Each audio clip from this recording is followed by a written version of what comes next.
All right, welcome to another episode from the Chart Reader. So I covered these a few days ago, and I'd say they're doing pretty all right, actually. We're going to look at SERV, RR, and DXYZ on this one. And, on the last SERV video, the goal was break all five and fly.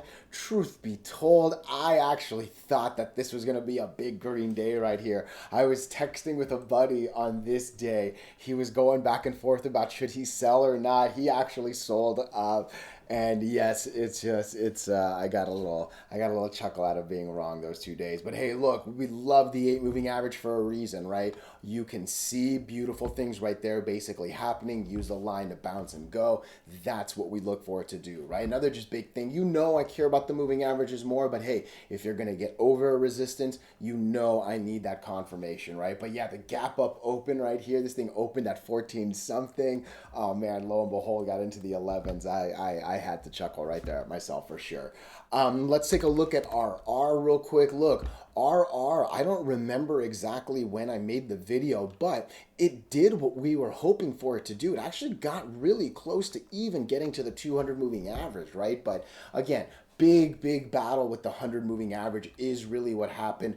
I remember talking a lot about that on the last video, right? I mean, basically since the existence, just decent candle, no confirmation, decent, no confo, decent, right? It just, once again, we saw a decent candle, no confirmation, but hey, we recovered pretty nicely, right? So it's at least still trying. I did like SERV.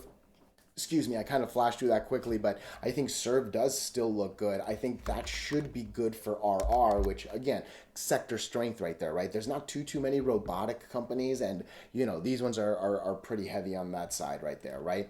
And then last but not least is DXYZ. Man, DXYZ just keeps going up with dojis. And hey, maybe a little bit is the fact that it's an ETF. Again, ETF generally are less popular than single tickers. It just is the case with it, right? Most people would rather put their money in the best of the tickers instead of an ETF that's kind of spaced out and spread and generally a little more risk averse, right? An ETF is supposed to be a safer, let the highs of this one balance the lows of that one and stay relatively like we see here, just kind of doji up, right? So kind of doing the thing, but at the same time, I'm still seeing a good writing of the 8 moving average right there.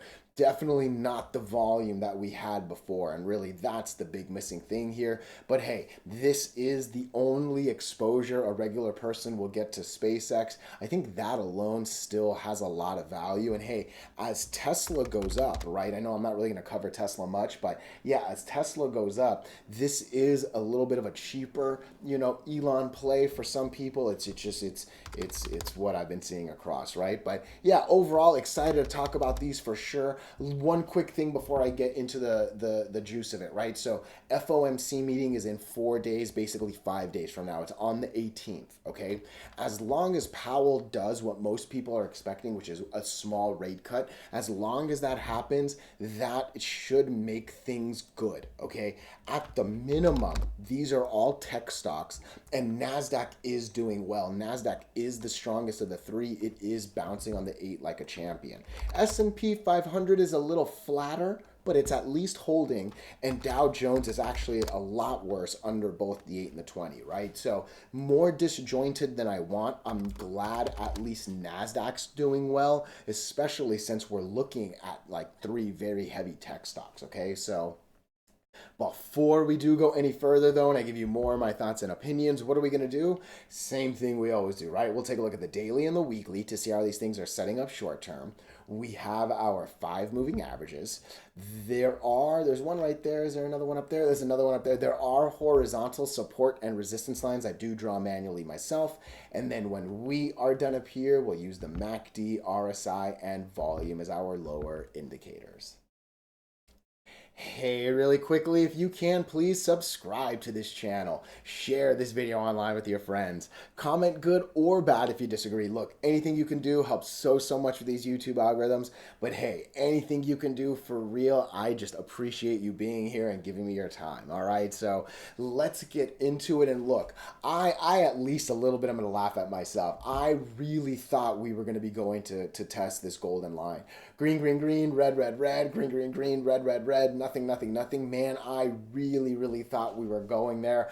I was texting with a buddy of mine. He made a better sale up in the 14s. I hope he actually scooped back up in the 11s as far when it came back down. But yeah, I was a little, didn't expect it. You know, it was a high RSI. 84 is a very high number, and actually, we've been a little higher, so I think that's maybe what kind of did it. I don't know. We were also seeing the quantum stocks pushing in the 90s, right? So a little bit of me is I probably should have respected the rules just a little bit. But hey, overall, I'm very much liking what I'm seeing here. All right, this is what you're supposed to do with the moving averages. You are supposed to go away from it. You come back to it. You use it as a bounce point. You never lose it. And my, that's exactly what we have happening here, right? I also really like the fact that we closed over 50% of the biggest candle to the left, right? You can argue it's a little bit higher, a little bit lower. That's for sure a close well over half right there, right? So that actually does make me confident, and again makes me think that we want to come up to that 1670 line. Really, that's kind of the next test right now. I think if this thing can get over 1375, it might be really hard to stop it from getting to that 16 number. We have a golden cross down here. You can see the 20 going over the 50. That's a nice thing right there. Really, I think a lot of it's the RSI. Like I said, I started with it. We were at an 84 right here. I know we've seen higher, but look, you get to an 84, you come back down to a very healthy 65 RSI on this day. You come back down to the 8 moving average, which is a great support. All of a sudden, you do what you're supposed to do. It looks like by Monday, the green should go over the red. We're already seeing the improvement of the MACD. And hey, the entire time, we're at least on or over the 50-day line, which is a great thing on the volume, right? So I'm seeing check. It seems like SERV's gonna go. The one thing to just note, and I did start the video with it, all right? NASDAQ's been doing well, and that's a fantastic thing, especially on a very tech-heavy stock, okay? I'm not a fan of how disjointed the indices are. S&P 500 and Dow Jones do not look the same.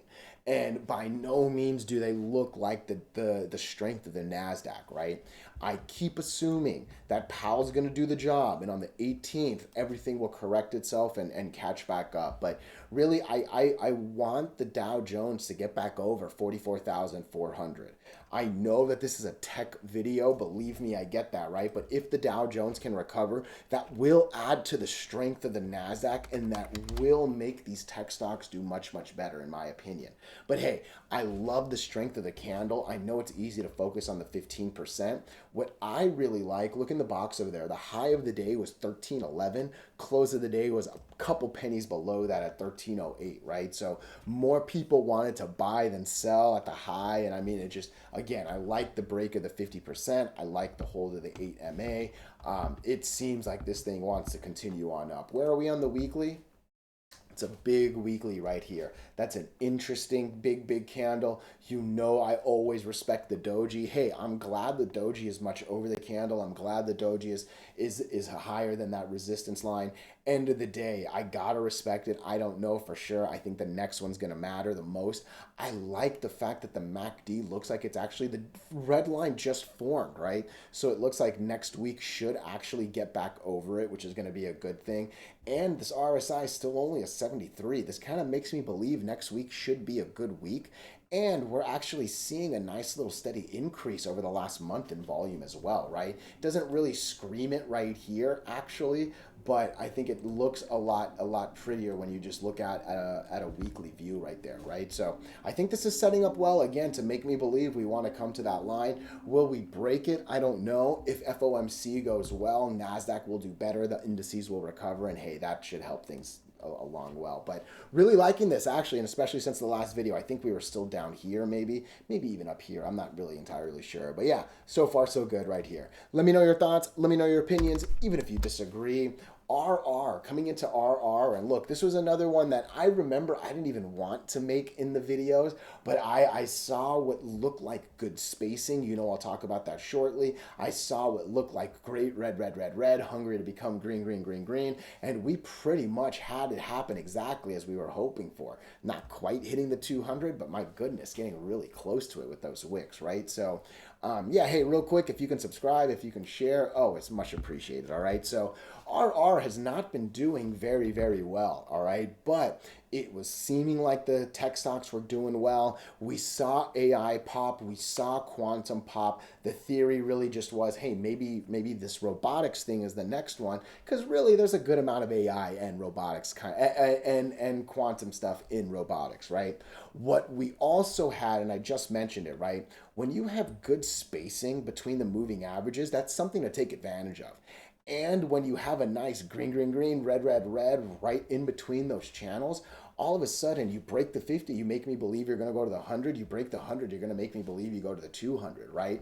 We didn't quite break the 100 and get all the way up there, right? Obviously, one good candle and no confirmation, but hey, we got pretty close. And that right there was a nice move right there on RR if you caught it, okay? I think right now what is happening and what matters the most is this 100 moving average. I started the opening thoughts with it, right? Since we've seen the existence of the line, we've never been well over it. Good candle, no confirmation. Good candle, no confirmation. Same thing right here. Same thing right here, right? That's a difficult, difficult line. I'm glad the 8 moving average is holding us. 20 moving average is doing their golden cross thing and going up as well. But yeah, we must break that well. I think the money line is going to be 91 cents. I'm actually going to set a 90. Oh, this is not an immediate buy notification, but hey, an alert is a come check it out. If this thing can get over 91 cents, I think it might actually fly pretty quickly to that 112. If that breaks, there's a nice 160 behind it. Again, a lot of red, red, red, green, green, greens behind it. All right. So RR, this definitely doesn't have as much volume, but hey, we're at the 50 line. And end of the day, that does matter a lot, right? Where's SERV with volume? SERV actually isn't even that much higher with volume, actually. Yeah, keep both of these on your radar. And if this one breaks, I think good things can happen here. Where are we on the weekly? Big weekly. The exact same 100 moving average thoughts on the daily are the exact same 20 moving average thoughts on the weekly. Good candle, no confirmation. Candle, no. Candle, no. Interesting, interesting doji so far. I think next week's going to matter a lot. We've already closed this candle, right? So this is what it finally looks like. Very, very textbook candle on a very, very important line. Next week should be really big. Man, there's a decent shot that this thing like makes that move to 158, which is basically that 164 line I just mentioned at the end of this. Keep this one on your radar. Let me know your thoughts. Let me know your opinions, even if you disagree. Last one on the list, DXYZ. Man, what a move here. And again, I started the video with it. Look, when Trump became president, we knew Elon was the biggest supporter, biggest cheerleader, biggest donor, biggest everything. And with that, some favors would probably come, right? DXYZ got very, very popular because the largest holding is SpaceX. All of a sudden, the assumption becomes Trump's going to give out some extra contracts here and there and bring the SpaceX value up, right? So, beautiful move so far. Riding the 8 like a champion. This thing goes away from it. It comes to it, goes away from it, comes to it, right? That's all we're doing, right? We've now come away from it. We're coming back, gone away, coming back. As long as we hold that line, it is all good. As long as we hold 60.25, we are very bullish. That would be about a 10% drop from here, but look, what we really need to do is break that line right there. I realize we're actually over it, but there's a difference between being over the line and breaking the line. I need some good, stronger candles. If Monday opens well, if we can get a good, strong move up, really, you can even maybe say 70.71. $70.71, $70.50, somewhere in that range right there. That actually might be the better money line if you really want to use that doji. But yeah, as long as we can make it seem like we're going to go up, it still really feels like we're going to go to 82. Green, green, green, red, red, red, nothing, nothing, nothing, right? So I think the Elon hype is still real. There was one thing I saw. Someone I saw mention something about high service fees. So ETFs do come with service fees. There is someone managing this thing, right? Again, that's one thing that I mentioned. That's why a lot of these kind of look doji-esque. Not that many people are attracted to ETFs because, hey, you can just kind of buy the stock that's in the ETFs most of the time. That's not the case with this one. No matter how much money I have, and I don't have a lot, right? But I can't buy SpaceX stocks, right? So this is the only exposure to that makes this a little bit interesting, and I think why people are there's still 3 million shares on this thing, right? Even though it's just in a little ETF. So Yeah, that's been the play here. As long as we're over the 8, there's really not too much more we can really expect, right? As we look in the weekly, it's a good weekly still, right? Good candle, not a lot of confirmations. Good candle, still not a lot of confirmations. That's a high RSI though. At some point, this is probably going to need to cool. Don't be surprised if that 60-25 does peak itself. But yeah, so far so good here. Kind of watch the curling RSI as well, but hey, we've seen it do it while it stayed relatively horizontal. So yeah, I'm still liking this. There's not too much I can say here. As long as you're holding the 8, there's a lot to like on this. All right, let me know your thoughts. Let me know your opinions, even if you disagree. Oh, I appreciate you so much.